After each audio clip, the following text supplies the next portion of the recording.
قبيلة الحسنة. قبيلة الحسنة هي قليلة العدد إذا ما قورنت بقبائل عنزة الأخرى، وهم من ضنم سلم بطن وهب فخذ المنابها، فهم بذلك أبناء أعمام قبيلة الرولة والمحلف وأشقاء ولد علي الذين يؤلفون الفخذ الثاني من بطن وهب. ومن ثم كانت الحسنة على أحسن الصلات وأمتنها مع أقاربها هؤلاء. وكما غلبت في بلاد الشام قبيلة الرولة على جميع الأسماء التي هي من بطن الجلاس، كذلك غلبت قبيلة الحسنة على جميع الأسماء التي هي من بطن وهب، فصارت الناس تقول عن ضنم سلم أنهم فرعان الرولة والحسنة، لكنهم عندما يبدأون في التفريغ والتفخيذ يذكرون بقية الفروع. وذكرت الليدي بلانت السائحة الإنجليزية إن قبيلة الحسنة العنزية هي من أجل قبائل عنزة قدرا ورهبة، لما لها في المعارك السابقة من البلاء الحسن، ورؤساؤها الملحم كرماء المحتد، ولهم ماضي مجيد في الحروب رغم قلة عددها، وأيد ذلك المقدم الفرنسي مولر. والحسنة أول من قدم بلاد الشام مع أشقائهم ولد علي من القبائل العنزية الأخرى، ونزلوا منطقة الجوف، فلما ضاق عليهم الجوف رحل ولد علي إلى منطقة الجولان واستقروا فيها. أما الحسنة فقد استأنفت رحيلها وزحفها حتى بلغت ديرة الشنبل في شرق مدينتي حمص وحماة، وجرى لها مواقع عديدة مع قبيلة الموالي أصحاب هذه المنطقة، فانتصرت عليها وأبعدتها إلى منطقة كورة العلا. ثم حاربت بعد ذلك قبيلة شمر الوافدة إلى المنطقة وأجبرتها على الرحيل عنها حتى عبرت نهر الفرات واستقرت بالجزيرة السورية. فرضت سيطرتها وقوتها على قرى المنطقة وقوافلها منذ القرن 11 الهجري، إلى أن وردت بقية قبائل عنزة وهم الفدعان والسبعة والعمارات في أوائل القرن 13 الهجري، فنازعتها هذه القبائل في القوة والعزة. وقد ذكر قبيلة الحسنة السائح بركهارت في رحلته سنة 1224 للهجرة، حيث قال: قبيلة الحسنة العنزية هم أقل قبائل عنزة عددا، ويتألفون من فرعين: الأول الحسنة، وشيخ القبيلة مهنا، ينزلون البادية عادة شرقي طريق دمشق حمص. إن شجاعة الحسنة وكرمها وقراها الأضياف يضرب به المثل. وفرق هذا الفرع هم العويمر، الرفاصجة، المهينات، الهداج، الشراعبة، والشمسي. وفرع الشمسي أنبل الحسنة طرى، ويقال إن البدوي من هؤلاء الشمسي حائز على مناقب البداوة الحسنة. الفرع الثاني المصاليخ، وهم أكثر عددا، وفرقهم هم بنو رشود وبنو طليحات والبلسان والسمالك واللهمي. ويقال إن الحسنة كانت عشيرة واحدة ثم انقسمت بين أخوين. إن الحسنة والمصاليخ يأخذون أتاوات من القوافل المارة من الشام إلى العراق نظير خفارتها، كما يأخذون خوات من القرى المتطرفة. انتهى ما قاله بركهارت من نحو قرنين. وذكر قبيلة الحسنة محمد البسام في كتابه حيث قال: ومن عنزة آل فاضل ذو البراز والتناضل، وهؤلاء هم حكام عنزة سابقا ويعرفون بالحسنة. وجاء ذكر الحسنة في حوران سنة 1193 للهجرة، وكيف ردت الجموع المتألبة عليها من متاولة جبل عاملة وسردية والصخور، وكانت هذه المعارك بقيادة فاضل المزيد. وقد ذكرها أيضا حيدر الشهابي في تاريخه حيث قال: شارك مهنا الفاضل في سنة 1230 للهجرة جيش والي دمشق سليمان باشا السلحدار في هجومه على قبيلة الفدعان وغيرها من قبائل أعنزة القادمة من نجد إلى ديار سلمية وحلب. وقيل إن الذين رأسوا قبيلة الحسنة منذ أن جاءوا إلى بلاد الشام هم فاضل المزيد، وعبد الله الفاضل، وجديع القبلان المعروف بأخي موضي، ومهنا وناصر ومحمود ومزيد الثاني، وفارس وملحم ومحمد وسعود وفندي وطراد وثامر وعبد العزيز. في حدود سنة 1275 للهجرة قام فارس المزيد شيخ قبيلة الحسنة النازلة حول قرية القريتين ونزع إلى الثورة، ولطالما كان على خلاف مع الحكومة العثمانية، ثم جاء إلى دمشق بناء على وعد من الحكومة للمصالحة وعودته للطاعة، وشعر أن الحومة غادرة به، فانسل ليلا من دمشق وخرج إلى البادية وجاهر بالعصيان. هذا وتاريخ الحسنة مليء بأخبار المعارك بينها وبين قبائل شمر والفدعان والسبعة والرولة، وخاصة مع قبيلة الموالي أصحاب الأرض التي استولت عليها الحسنة، وكانت في أكثر الأوقات تنتصر عليهم. وهنا وثائق ومؤرخين ضمن أحداث تاريخية مهمة لقبيلة الحسنة. فقبيلة الحسنة هي إحدى قبائل المنابهة من بني وهب من ضنم سلم من قبيلة عنزة العدنانية، لها أحداث ومعارك وبطولات عبر التاريخ، القليل منها ذكر بالمراجع التاريخية مثلها مثل باقي القبائل، لعدم وجود تسجيل وتوثيق لدى البدو لأحداثهم ومعاركهم وتاريخهم. وسوف نورد بعض ما ذكر عن هذه القبيلة ببعض الكتب والمراجع التاريخية. أولاً، ورد بكتاب عشائر الشام للكاتب أحمد وصفي زكريا في صفحة 108: وكانت طلائع عنزة وهم الحسنة وولد علي قد خرجت بعد شمر في حدود 1112 للهجرة من شمال الحجاز، وبلغت وادي السرحان ثم أطراف البلقى، واشتبكت مع عشائر هذه الأنحاء وهم السرحان والسردية والفحيلية وبني صخر، وكان هذا التحالف يسمى حلف الشمال، فهزمته عنزة.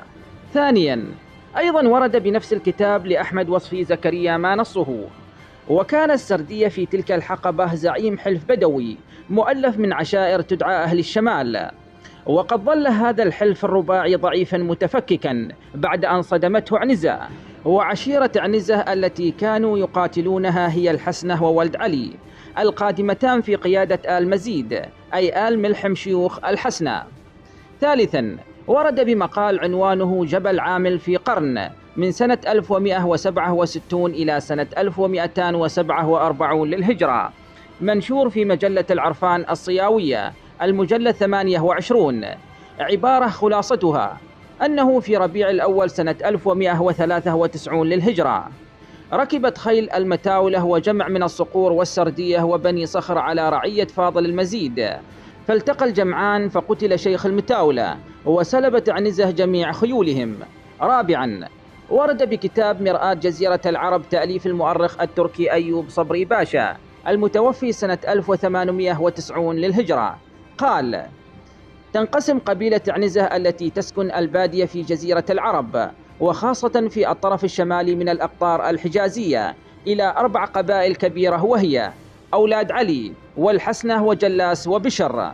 خامسا، ورد بالمجلد السادس من كتاب تاريخ العراق بين احتلالين تأليف المحامي عباس بن محمد بن ثامر العزاوي في صفحة 36 حوادث عام 1212 للهجرة الموافق 1799 للميلاد، حيث قال: كانت عنزة منذ أمد يأتون للاغتيال، ولما انحدروا هذه المرة ونزلوا مقاطعة الهطماسية التابعة للحلة وتطاولوا على عشائر العراق، كما أنهم أغاروا على عشائر الدليم فانتهبوا منهم أموالا كثيرة وأضروا بهم، وكان أمل الحكومة أن توجه إليهم جيشا تؤدبهم، ولكن صادف أن جاء شيخهم فاضل الملحم إلى بغداد فأكرمه الوزير وأظهر له اللطف والاحترام وألبسه الخلعة، ثم نبهه أن يعيد خلال أيام المنهوبات من الدليم وأن يكفوا عن الأعمال المضرة بالأمن، فتعهد الرئيس بذلك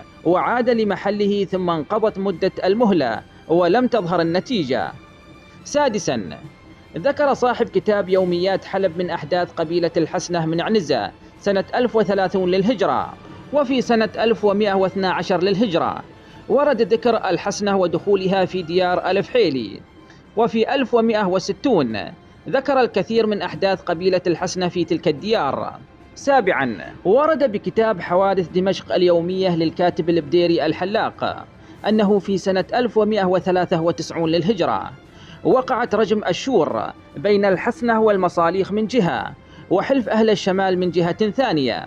وفي سنة 1214 للهجرة نهبت عنزة مدينة الحلة بشمال العراق، وكانت بقيادة الشيخ فاضل الملحم، وتصدت لها قوات بأمر الكتخدة تتألف من جيش من الترك تساعده قبيلتا الدليم والبعيج من قبائل العراق ضد عنزة، وقد انضم إلى عنزة القشعم والأسلم والرفيع، وكان النصر حليف عنزة ومن معهم.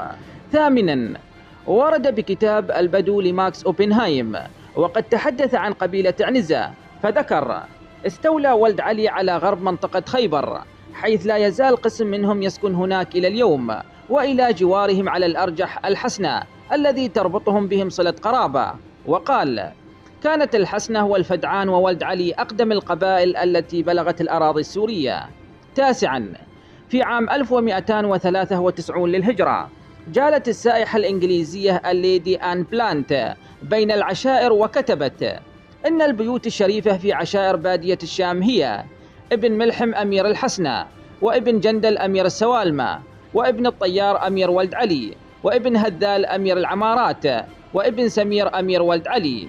عاشرا، جاء في كتاب تاريخ عشائر الأردن للكونيل أن عنزة قدمت إلى بلاد الشام في حدود 1112 للهجرة، وأن طلائعهم الأولى كانت قبيلة بني وهب، وفي طليعتها الحسنة، وقد توطنت في بادية حمص وحماة قبل عام 1224 للهجرة، وفي عام 1171 للهجرة وصلت طلائع قبيلة عنزة المؤلفة من الحسنة والمصاليخ والخماعلة عمود الحمي الذي نصبه أمير الموالي في البادية السورية جنوب البخرة، فاقتلعت العمود ودحرت الموالي من بادية حمص وحماة حتى أوصلتهم إلى حلب، وأخضعت باقي القبائل وفرضت عليهم الخوة.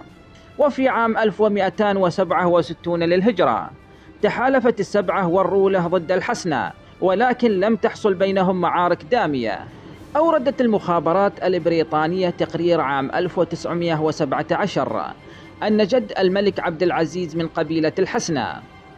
ورد بكتاب أنساب القبائل العربية للشيخ فرحان عبد العزيز المسلط، حيث قال: فقد أطلت عشائر الحسنة على مشارف الشام بعد أن غاروا على الجو في طريقهم، فدمروا عشيرة السرحان، واجتازوا وادي السرحان وبلغوا مشارف عجلون وحوران، وهناك نازعتهم العشائر القديمة، فشقت ولد علي لنفسها طريقا إلى الجولان واستقرت فيه. أما عشائر الحسنة فقد استأنفت زحفها وبلغت ديرة الشنبل على مشارف حمص وحماة، وقاومت عشيرة الموالي حتى أبعدتها نحو كورة العلا بعد أن كانت سيدة هذه الديرة منذ قرون، ثم قارعت وحاربت عشائر شمر الوافدة من نجد حتى حملتها على عبور الفرات والابتعاد إلى الجزيرة. وفي ختام هذا التقرير لا تنسوا الاشتراك والإعجاب في هذه القناة. لكم مني أطيب الأمنيات، والسلام عليكم ورحمة الله تعالى وبركاته.